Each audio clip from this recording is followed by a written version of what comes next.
Standard form is just a way of writing numbers in a manner that it becomes very easy to be read and interpreted. So if we consider a number, say a very large number like 1 billion, for instance, 1 billion can also be written in the form of 10 raised to the power 9. So you see, writing a number in the base 10 to a certain power, in this case 9, it becomes very easy to be read and interpreted, and it also reduces the chance of making mistakes while using the numbers to count or read and so forth. So you're likely to make a mistake saying or writing this number most often than using 10 raised to the power 9. So you see that writing a number in the base 10 to a certain power makes it easier. So this concept is utilized in standard form. That is why the general form of standard form is a times 10 raised to the power n, where a is any number between 1 and 9, and then n is the power of 10. And note that n can be positive or negative number, so it can be a positive or negative number. You need to note that n is positive, so I think that's worthy of note. N is positive when the number is a large number. So when the number is large, so let me just write that for short. So anytime you see the power of 10 positive, the number is a large number. Alright, or rather, I would just say the number is significant, it has significant value. But n is going to be negative when the number is less than 1. So anytime the number is less than 1, n is most definitely going to be negative. Alright, examples of number less than 1, for instance, we have 0.5, 0.008, etc. So anytime the number starts from 0, say 0.1, 0.2, 0.5, 0.000, you can also have a number like this. No matter how large the numbers after the decimal are, so far as the first number there is 0, the power of 10 must be negative. So if you know these facts, it becomes very easy for you to write in standard form.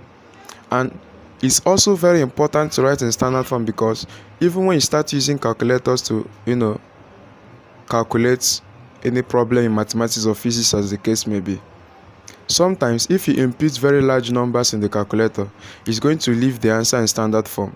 So if you're not able to interpret the answer from standard form to ordinary form, or from ordinary form to standard form, you see, it becomes very difficult for you to make progress.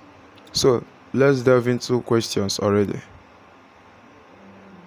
Now, what if we are asked to write 25,000 in standard form? How do we do that? Recall that standard form always in the form of a times 10 raised to the power n. And I said this number a must be between 1 to 9. And then 10 is going to have a power. You see, so 10 is a constant in standard form. So I'm going to show you two ways of writing this in standard form. Now you see that this is a large number in the sense that it does not start with 0. Alright, the first digit there you see is 2. And then the second digit I see is 5. So if I want to write this in standard form, I'm going to consider the first number, which is 2. I'm going to write it out. And I'm going to put a decimal point and write 5. Why am I doing this? Because I can't write 25 together. If I do that, it will be going against the rules of standard form. It should be a number between 1 to 9. So 25 is bigger than 9, so I'm going to leave it as 2.5. Alright? I'm going to put times 10, which is a constant. Now what will be the power of 10? I'm just going to count the number of digits, alright, before that 2. That's going to be the power of 10. That's just very easy way of doing it. So counting from 0, I have 1, 2, 3, and 4. So this is going to be 2.5 times 10 raised to the power 4. So it becomes very easy to do that. So that's going to be the answer. You just have to write the first number, put decimal point, and write the other number. and then you count the digits there, and that's going to be the power of 4. So if you multiply 2.5 times 10 raised to the power of 4, you're going to get 25,000 right back. Another way you can think of doing this, which is actually the easiest way of doing it, there's always an invisible decimal point at the end of every number. So this 25,000, I'm going to make the decimal, visible now. So if I want to write it in standard form, I'm just going to move this decimal till I get to the first significant figure, which is 2. So let's count and move that. We have 1, 2, 3, and 4. So the decimal point is now between 2 and 5. So it's going to be 2.5 times 10 raised to the power. Now the power will be the number of times you move the decimal. 1, 2, 3, and 4. So that's 10 raised to the power 4. So whichever way seems better for you, you can use it and get the same answer. Alright, so let's try another problem. What if we have 300,000? I want to write it in standard form. How do we do that? Using the first method, the first value there is 3, right? So I'm going to write 3. Now note in this case, after 3 we have 0, 0, 0. We don't have any non-zero digit after 3. So we can decide to just leave all of them since the 0 is insignificant. That's 3 times 10. I'm going to count the number of digits after 3. We have 1, 2, 3, 4, and 5. So that's 10 raised to the power 5. You're not going to count 3 because 3 is the first number you've written already. Subsequently, you can also use the other method by introducing the decimal point that is invisible, making it visible now. And then we're going to move until we get to 3. So we have 1, 2, 3, 4, and 5. So you see we move the decimal 5 times, right? So we now have 3 times 10 to the power 5. So this is how to write in standard form. Very easy and simple. One last time, let's say we have 2548. Of course, we can still write this in standard form. The first value there is 2. So write 2, we put points. Now you see the other numbers after 2 are significant. They have significant value. So we can't just do away with these numbers like we did away with these 0 digits. So I'm just going to write out all the numbers, having put the decimal in front of 2. Alright, so permit me to write the 10 down. So that's 2.5 times we have 10. Then raised to the power what? How many digits are after the first number, which is 2? That's 1, 2, and 3. Then 10 raised to the power 3. That would be the answer. We can also do it the other way. This is 0.0. We're going to right, you can also add 0 if you wish. Just the main thing is to introduce the invisible decimal points, and then we'll try to move it until you get to 2. 1, 2, and 3. So we move 3 times, right? So this becomes 2.548 times 10 raised to the power 3. So you see that the power of 10 is always positive up until this point, because the numbers we're writing in standard form have significant value. So what if we now have a problem like this? Say we have 0.00586. You see that this number is less than 1, in the sense that the first digit there is 0. So have it at the back of your mind that anytime the number is less than 1, the power of 10 is going to be negative. So in this case, how can we do it? Now you see the decimal point is not invisible, rather is visible in this point. So we're just going to move the decimal point until we get to the first non-zero digit. Simple. So let's move the decimal. Move it 1, 2, and 3. Now it's in front of a significant value, which is 5. If we move it again to 8, it becomes 58.6, and that breaks the rule of standard form because it should be a number between 1 and 9. So 5 is a number between 1 and 9. So we stop there. The decimal point is now there. It becomes 5.86 times 10. Now how many times did we move to achieve this feat? 3 times, right? We moved 1, we moved 2, and 3. Is going to be negative 3. Why negative? I explain again, because the number we are writing in standard form is less than 1. That's 0.05. So it's a very small number. It has to be negative. So that's a very easy way of doing this. Let's try another one. If we have 0.02, we'll move the decimal quickly. 1 and 2 is in front of 2 now, so it becomes 2 times 10. We moved 1 2 times, so minus 2. Minus because it's a number less than 1, so it's relatively easy. 0.00008668. So regardless of the number of digits, the same principle applies to all. So we'll move the decimal.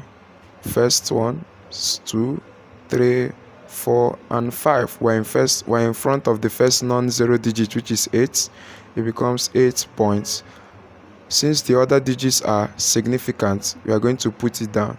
How many times do we move? 1, 2, 3, 4, and 5. It becomes times 10 raised to the power minus 5. Now, let's do another one. I want to show you something now. What if I have 8068? So this is 6, right? Please, that's 6. Now let's write this number in standard form. Let's move 1, 2, 3. We're in front of the first non-zero digit, which is 8. It becomes 8 points. Now we cannot do away with this 0. Why? Because after the 0, you have a significant figure.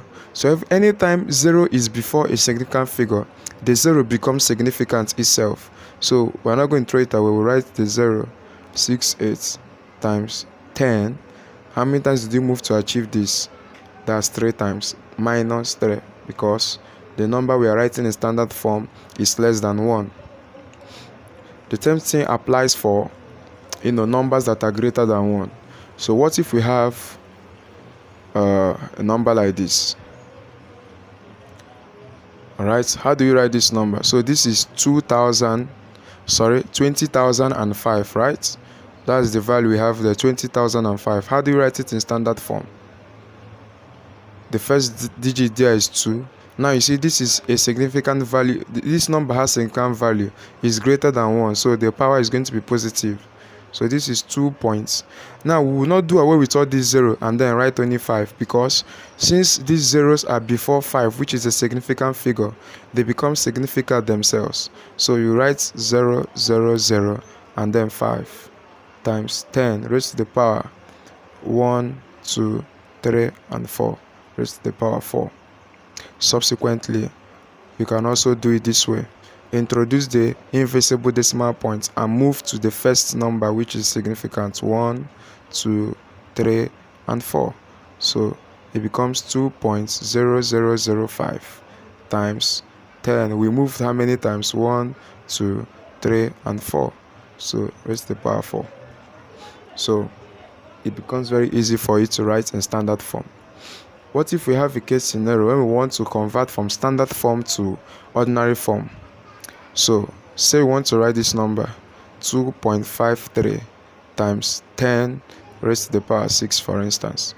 Now I want to write this in ordinary form. How do we do that? Alright, it becomes very easy for us to do this. Recall that previously the power of 10 was the number of digits after the first number, right? So we can just do the reverse. The first number here is what? 2. So we're going to write 2. And then we remove the decimal point now. We write the other numbers. See, the power of 10 here is 6, right? So it just means that after 2, you should have 6 digits. That's what we've been doing before. So we just reverse the case. So after 2, we are supposed to have 6 digits. Now we have written 2 and we have written 5 and 3. So you see, after 2 now, we have written 2 digits. It's remaining 4 digits to complete it, right? So we just replace with zeros. So that becomes the answer. It becomes 2,530,000. So 2.53, we wrote out the first number, which is 2. For the fact that this is 10 raised to the power 6, it means that after the first digit, which is significant, which is 2, you should have 6 other numbers after it. That's why it becomes 10 raised to the power 6. So we're going to write the numbers that we are seeing already, which is 5 and 3.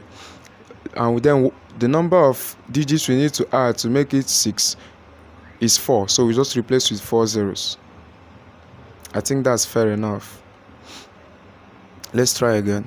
What if I have 1.5 times 10 raised to the power 3? So the first number there is 1. That means after 1 we should have 3 digits, right? So we're going to write 5, which is the right 5.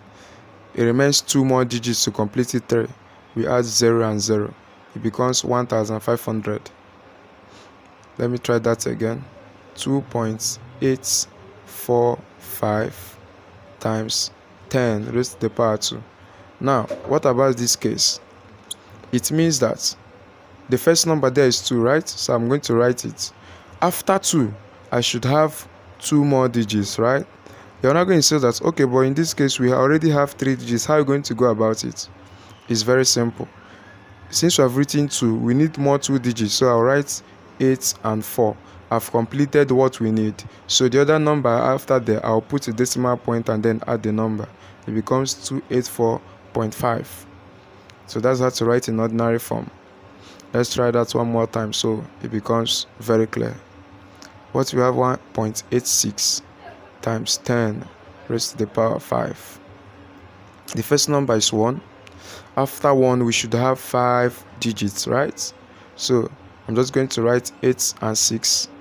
Then I need 3 more digits. I'll replace with 3 zeros.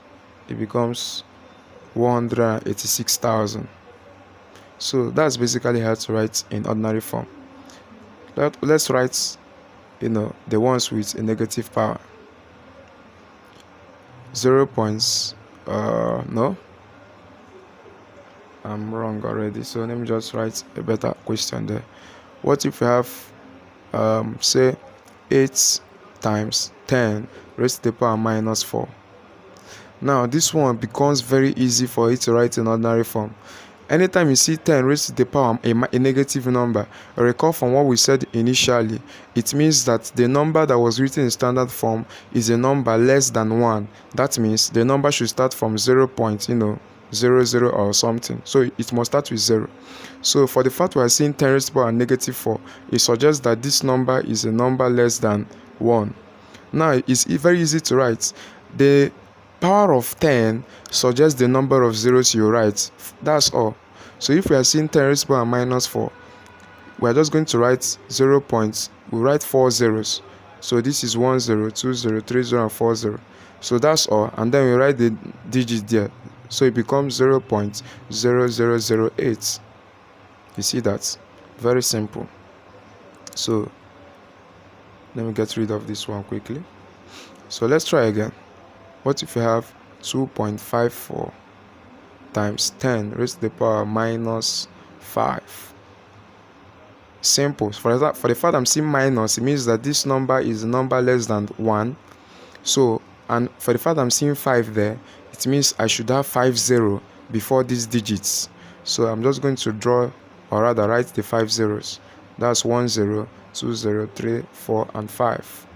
And then 2, 5, 4. Just make sure that after the first 0, put decimal points, complete the 0, and then write the digits you're seeing already. Let's write the last one. Let's say we have 6.48 times 10 raised to the power minus 9. For the fact I'm seeing minus means this number is a number less than 1. And for the fact I'm seeing 9 there means there are 9 zeros, right? So it becomes 0.2, 3, 4, 5, 6, 7, 8, and 9. And then I'll write 6, 4, 8. So basically, that's how to write from normal numbers to standard form, and from standard form to normal numbers. And standard form is very important because sometimes even the calculator will give you an answer from your imputed value in standard form, and then you need to know how to decode and translate to ordinary form. So I think that's all you need to know for now in standard form. And mind you, standard form can also be regarded to as index notation, or rather scientific notation, right? Yeah, scientific notation. And you also need to note that if you just highlight this, for instance, 10 raised to the power minus 4, it is called an index number, right? Where 10 is the base and then -4 there is the index or power, whichever one you wish to use to call it. So I think this is all you need to know for now. So feel free, if you have any question at all, you can always drop in the comments so I can go through and bring further clarifications. And if you have not subscribed to this YouTube channel, you may wish to do that, so you get up to date. And you can always visit my channel to go through the playlist and see many other questions, both from JSS 1 to 3 and SS1 on math questions and physics. Alright, so thank you for joining in today. God bless you so much.